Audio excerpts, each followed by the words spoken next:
Big boss ಮನೆಯಲ್ಲಿ ಈ ವಾರ ಕಳಪೆ ವರ್ತೂರ್ ಸಂತೋಷ್ ಅವರಿಗೆ ಬಂದಿದೆ. ಹಾಗಾಗಿ ಅವರು ಓಪನ್ ಚಾಲೆಂಜನ್ನು ಹಾಕಿದ್ದಾರೆ. ನೋಡ್ತಾ ಇರಿ, ಇದಕ್ಕೆಲ್ಲ ನಾನು ಭಯ ಪಡಲ್ಲ, ನಾನೇ ಟ್ರೋಫಿನ ಗೆದ್ದುಕೊಂಡು ಹೋಗೋದು ಅನ್ನೋ ಒಂದು ಮಾತನ್ನು ಕೂಡ ಹೇಳಿದ್ದಾರೆ. ಈಗ ಅದಕ್ಕೆಲ್ಲ ಕಮೆಂಟ್ಸ್ ಯಾವ ಥರ ಬಂದಿದೆ ಅಂಥೇಳಿ ನಿಮ್ಗೆ ಹೇಳ್ತಾ ಹೋಗ್ತೀನಿ, ಬನ್ನಿ. ವರ್ತೂರ್ಗೆ ಅತಿಯಾದ ನಂಬಿಕೆ ಇದೆ ಅಂಥೇಳಿ ಕಮೆಂಟಲ್ಲಿ ಹೇಳಿದಾರ. ಅವ್ರಿಗೆ ಅತಿಯಾದ ನಂಬಿಕೆ ಇದೆ, ಯಾಕಂತಂದರೆ ನೀವು ನೋಡ್ತಿದ್ದೀರಲ್ವಾ ಈ ಒಂದು ಬಿಗ್ ಬಾಸ್ ಮನೆಯಲ್ಲಿ ಎಲ್ರಿಗಿನ್ನ ಅವ್ರಿಗೆ ಅತಿಯಾದ ನಂಬಿಕೆ ಇದೆ ಅಂತ ಹೇಳಿ ಒಂದು ಕಮೆಂಟಲ್ಲಿ ಹೇಳಿದಾರ. ಯಾಕಂತಂದರೆ ಅವರು ಹೇಳಿದರು, ಜನ ಉಳಿಸ್ತಾರೆ, ನನ್ನ ಇಲ್ಲಿ ಚೆನ್ನಾಗಿ ಆಡಿದ್ರೆ ಉಳಿಸ್ತಾರೆ, ಇಲ್ಲಿ ಇಲ್ಲಾಂದ್ರೆ ಹೊರಗೆ ದಬ್ತಾರ ಅಷ್ಟೇ ಅಲ್ಲ ಅಂತ ಹೇಳಿ ಒಂದು ಮಾತನ್ನು ಕೂಡ ಅವರು ಹೇಳಿದ್ದಾರೆ. ಅದಕ್ಕೆ ಜನ ಹೇಳಿದ್ದಾರೆ ಅತಿಯಾದ ನಂಬಿಕೆ ಇದೆ ಅವ್ರಿಗೆ ಅಂತ ಹೇಳಿ. ವರ್ತೂರ್ ಅವರು ಯಾವ ಆಟನೂ ಚೆನ್ನಾಗಿ ಆಡಲ್ಲ, ವೋಟ್ ಮಾಡ್ತಾರೆ ಅಂತ ಇರೋದು ಅಷ್ಟೇ. ಅವರು 2 ವೀಕ್ಸ್ ಅಷ್ಟೇ ಮನೆಗೆ ಬರ್ತಾ ಇರ್ತಾರೆ ಈಗ ಅಂಥೇಳಿ ಒಂದು ಕಮೆಂಟಲ್ಲಿ ಹೇಳಿದಾರ.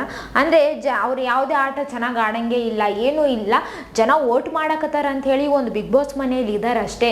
ಇನ್ನೂ ಒಂದು 2 ವಾರ ಇರ್ತಾರೆ ಅಷ್ಟೇ, ಅವ್ರು ಆಮೇಲೆ ಹೊರಗೆ ಬರ್ತಾರ ಅಂಥೇಳಿ ಕಮೆಂಟಲ್ಲಿ ಹೇಳಿದಾರ. ಕಳಪೆ ಕರೆಕ್ಟಾಗಿ ಕೊಟ್ಟಿದ್ದಾರೆ ಅಂಥೇಳಿ ಕಮೆಂಟಲ್ಲಿ ಹಾಕಿದ್ದಾರೆ.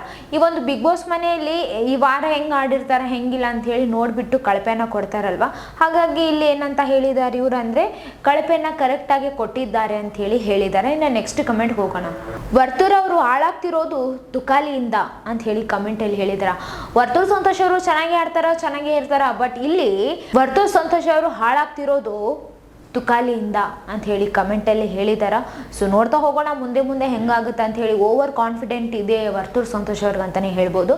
ಬಟ್ ಯಾವ ಥರ ಆಟ ಆಗುತ್ತೆ ಮುಂದೆ, ಯಾವ ಥರ ಟಾಸ್ಕ್ಗಳು ಬರ್ತಾವೆ, ಅದನ್ನು ಯಾವ ಥರ ನಿಭಾಯಿಸ್ತಾರ ಆಡ್ತಾರ ಅಂತ ಹೇಳಿ ಕಾದ್ ನೋಡೋಣ. ವರ್ತೂರ್ ಮನೆಗೆ ಬನ್ನಿ, ಸುಮ್ಕೆ ಜನ ಇದ್ದಾರೆ ವೋಟ್ ಮಾಡ್ತಾರೆ ಅಂತ ಹೇಳಿ ಲೇಜಿ ಆಗಿದ್ರೆ ದಯವಿಟ್ಟು ಟಾಸ್ಕ್ ಚೆನ್ನಾಗಿ ಆಡಿ, ಇಲ್ಲ ಅಂದರೆ ಮನೆಗೆ ಬನ್ನಿ ಅಷ್ಟೇ ಅಂಥೇಳಿ ಕಮೆಂಟಲ್ಲಿ ಹೇಳಿದಾರ.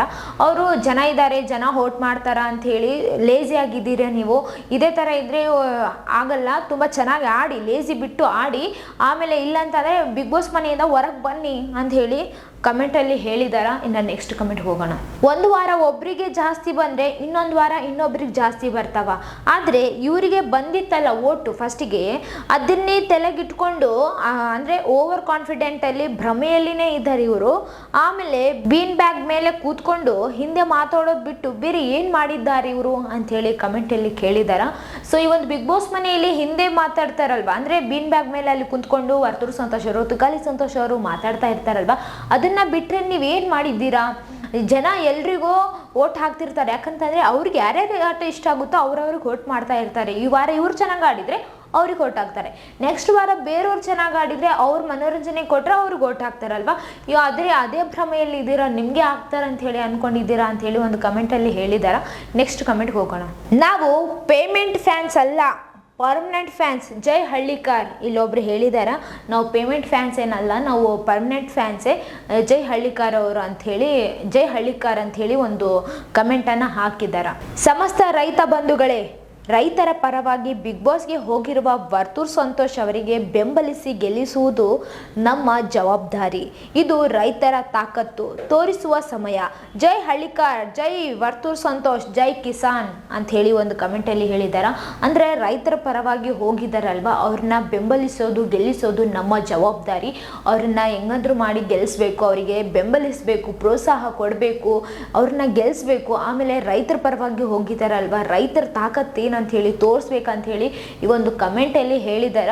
ಸೊ ನೋಡೋಣ ಯಾರನ್ನ ಗೆಲ್ಲಿಸ್ತಾರ, ಯಾರನ್ನ ಬಿಡ್ತಾರ ಜನ ಅಂತ ಹೇಳಿ. ಯಾಕಂತಂದ್ರೆ ಅಲ್ಲಿ ಆಟ ಆಡೋದು ಮತ್ತೆ ಆಮೇಲೆ ಮನೋರಂಜನೆ ಕೊಡೋದು ತುಂಬಾ ಇಂಪಾರ್ಟೆಂಟ್ ಆಗುತ್ತಲ್ವ. ಸೊ ನೋಡ್ತಾ ಹೋಗೋಣ ಯಾವ ತರ ಆಗುತ್ತೆ ಅಂತ ಹೇಳಿ. 2 ವಾರ ಅಷ್ಟೇ, ಮೂರ್ಖ ಅಣ್ಣ ಭ್ರಮೆಯಲ್ಲಿದ್ದಾನೆ ಅಂತ ಅಂದರೆ ಈ ಒಂದು ಬಿಗ್ ಬಾಸ್ ಮನೆಯಲ್ಲಿ ಅವರು ಒಂದು ಭ್ರಮೆಯಲ್ಲಿದ್ದಾರ, ಓಟ್ ಅವ್ರಿಗೆ ಜಾಸ್ತಿ ಬರುತ್ತೆ ಅಂತ ಹೇಳಿದಾರ. ಬಟ್ ಇಲ್ಲಿ ಹಂಗಲ್ಲ ಅಂಥೇಳಿ ಒಂದು ಕಮೆಂಟಲ್ಲಿ ಹೇಳಿದಾರ.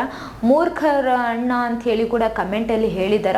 ಸೊ ನೋಡೋಣ ಯಾವ ಥರ ಆಡ್ತಾರೆ ಅಂಥೇಳಿ. ಯಾಕಂತಂದರೆ ಎಲ್ರಿಗೂ ಕೂಡ ಒಂದು ಭ್ರಮೆ ಇರುತ್ತಲ್ವ. ಈಗ ಫಸ್ಟ್ ಟೈಮ್ ನಮ್ಗೆ ಅಷ್ಟು ಓಟ್ ಬಂದು ಗೆದ್ದೀವಿ ಅಂತಂದರೆ ಪ್ರತಿ ಸಲ ಕೂಡ ಅದೇ ಥರ ಆಗ್ತಾರೆ ಅಂಥೇಳಿ ಅಂದ್ಕೊಂಡಿರ್ತಾರಲ್ವ. ಅದನ್ನು ತಿಳಿಸಿದಾಗ ಮಾತ್ರ ಅವರಿಗೆ ಇಲ್ಲ ಬಿಡು, ಒಂದೊಂದು ಸಲ ಒಬ್ಬೊಬ್ರಿಗೆ ಜಾಸ್ತಿ ಓಟ್ ಬರ್ತಾವೆ ಅಂಥೇಳಿ ಅನಿಸ್ತದ. ಆದರೆ ಇಲ್ಲಿ ಸುದೀಪ್ ಅವರು ಅವ್ರಿಗೆ ಹೇಳಿದ್ರಲ್ವ ನಿಮ್ಗೆ ಇಷ್ಟು ಓಟ್ ಬಂದಿದೆ ಅಂಥೇಳಿ, ಅದೇ ಥರ ಇನ್ನೊಬ್ರಿಗೆ ಹೇಳಿದರೆ ಈಗ ಅವ್ರಿಗೂ ಗೊತ್ತಾಗುತ್ತಾ ಇಲ್ಲ ಇವ್ರಿಗೂ ಜಾಸ್ತಿ ಬರುತ್ತಿರುತ್ತೆ ಓಟ್ ಅಂತೇಳಿ. ಬಟ್ ಇಲ್ಲಿ ಸುದೀಪ್ ಅವರು ಆ ಥರ ಯಾವುದು ಹೇಳಿಲ್ಲ ಅಲ್ವಾ, ಹಾಗಾಗಿ ಇವರು ಆ ಒಂದು ಭ್ರಮೆಯಲ್ಲಿದ್ದಾರಂತ ಅನ್ಸಕತ್ತದ ಅಂತ ಹೇಳಿ ತುಂಬ ಜನ ಹೇಳಿದ್ದಾರೆ. ಸೊ ನೋಡ್ತಾ ಹೋಗೋಣ ಏನಾಗುತ್ತೆ ಅಂತ ಹೇಳಿ. ಈ ಸಲ ರೈತರ ಮಗ ವರ್ತು ಸಂತೋಷ್ ಅವರೇ ಗೆಲ್ಬೇಕು ಅಂತ ಹೇಳಿ ಕಮೆಂಟಲ್ಲಿ ಹೇಳಿದ್ದಾರೆ. ಸೊ ಯಾರು ಗೆಲ್ತಾರ ನೋಡ್ತಾ ಹೋಗೋಣ. ನಮಗೂ ಗೊತ್ತಿಲ್ಲ, ನಿಮಗೂ ಗೊತ್ತಿಲ್ಲ. ಯಾಕಂತಂದರೆ ಈ ಒಂದು ಬಿಗ್ ಬಾಸ್ ಮನೇಲಿ ಇವತ್ತು ಚೆನ್ನಾಗಿ ಆಡಿದವರು ನಾಳೆ ಚೆನ್ನಾಗಿ ಆಡಲ್ಲ, ಇವತ್ತು ಚೆನ್ನಾಗಿ ಆಡದೇ ಇರೋರು ನಾಳೆ ತುಂಬ ಚೆನ್ನಾಗಿ ಆಡ್ತಾರೆ. ಈ ಒಂದು ಬಿಗ್ ಬಾಸ್ ಮನೆಯಲ್ಲಿ ಎಲ್ಲ ಟಾಸ್ಕು ಎಲ್ಲರಿಗೂ ಆಡೋಕ್ಕಾಗಲ್ಲ ಅಂತಲೇ ಹೇಳ್ಬೋದು. ಒಬ್ಬರು ಒಂದು ಟಾಸ್ಕಲ್ಲಿ ವೀಕ್ ಇದ್ದರೆ ಅವರು ಎಲ್ಲ ಟಾಸ್ಕಲ್ಲಿ ವೀಕ್ ಅಂತಲೂ ಹೇಳೋಕ್ಕಾಗಲ್ಲ. ಯಾಕಂತಂದರೆ ಅವರಿಗೆ ಅವ್ರ ಸ್ಟ್ರಾಟಜಿ ಇರುತ್ತೆ, ಆ ಒಂದು ಸ್ಟ್ರಾಟಜಿನ ತಗೊಂಡು ಆಡಿದರೆ ತುಂಬ ಚೆನ್ನಾಗಿ ಆಡ್ಬೋದು ಅಂತಲೇ ಹೇಳ್ಬೋದು ಈ ಒಂದು ಬಿಗ್ ಬಾಸ್ ಮನೆಯಲ್ಲಿ. ಸೊ ನೋಡ್ತಾ ಹೋಗೋಣ ಯಾರು ಗೆಲ್ತಾರೆ ಅಂಥೇಳಿ. ಸೊ ಇದೇ ಥರ ಮತ್ತಷ್ಟು ವಿಡಿಯೋಸ್ಗಾಗಿ ನಮ್ಮ ಚಾನಲನ್ನು ಲೈಕ್ ಮಾಡಿ, ಶೇರ್ ಮಾಡಿ, ಸಬ್ಸ್ಕ್ರೈಬ್ ಆಗಿ. Thank you.